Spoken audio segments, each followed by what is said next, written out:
ऐसे तू लोग तनी दूरे रहो, तनी एगो बढ़ा दो।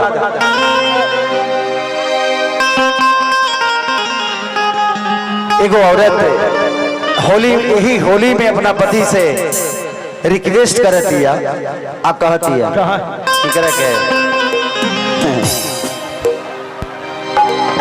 क्या नाम है? मनीषा। मनीषा। मनीषा, अच्छा नाम। आप यहीं से हो कि आप भी बंगाले से?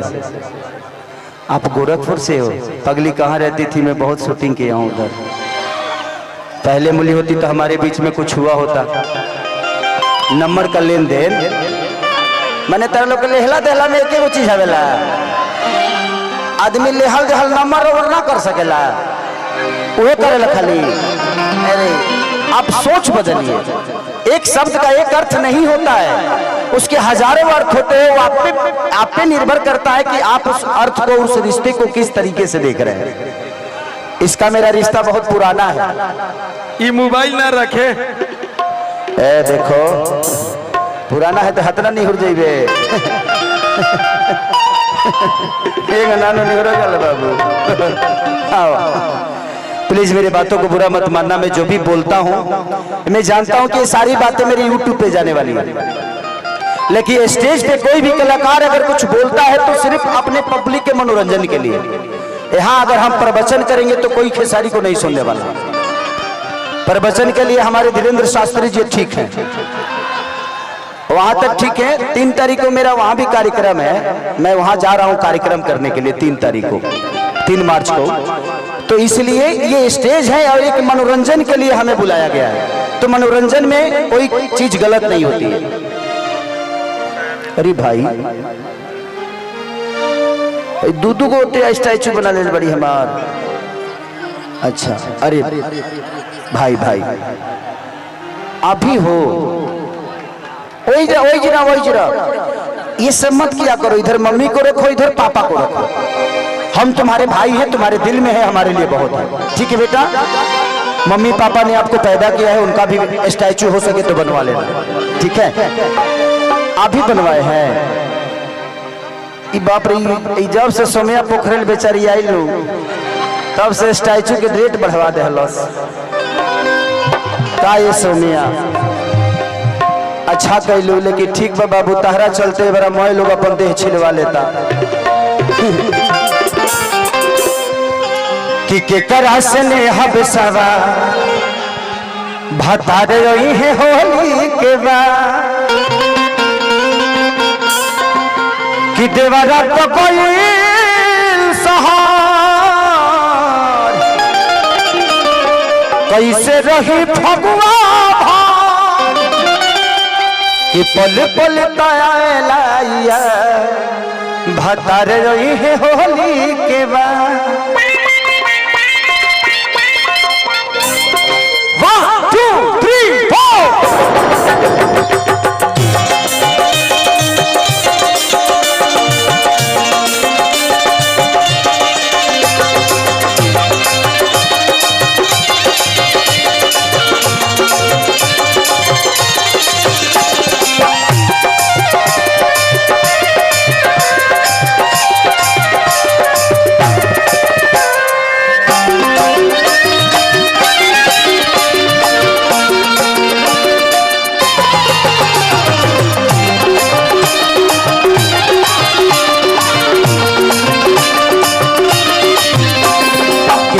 से ले हब सवा, के करा से ले हब सवा भतार रही है होली देवा, के करा से ले हब सवा भतार रही है होली देवा। देवरा तो कोई सहार कैसे रहब फगुआ पल पल तया नैया भतार है होली देवा। केकरा से ले हम सवा भतार है होली देवा।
करा से ले हम सारा हतारे होली के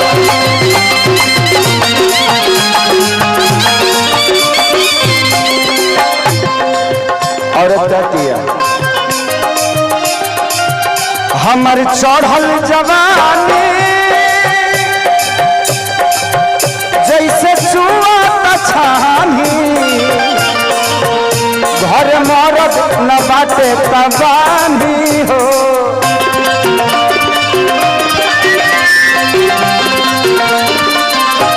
हर के परेशानी केहू दोसर का जवानी जेकर मरद न घर तबानी हो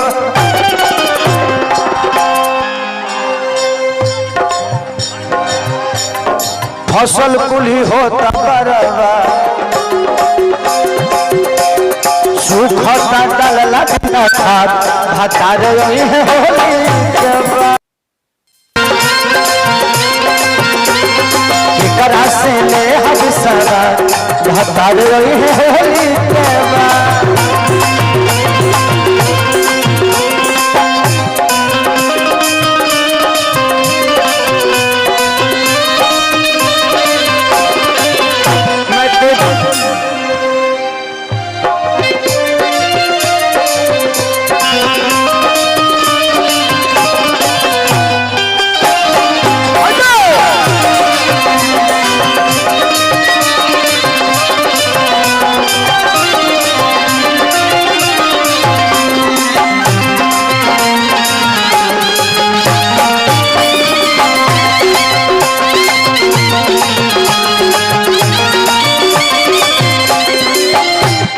और दिया कहती है हम अंतरा भुला गल बनी अब नया अंतरा आई देख पंकज पवन के तो करे अपना मन के नहीं देखेला धन के मजबूरी हो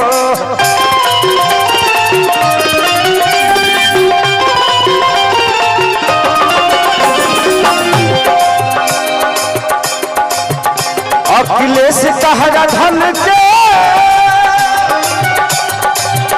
देख सातो जन्म के क्रिया खाके पहिले जवानी हो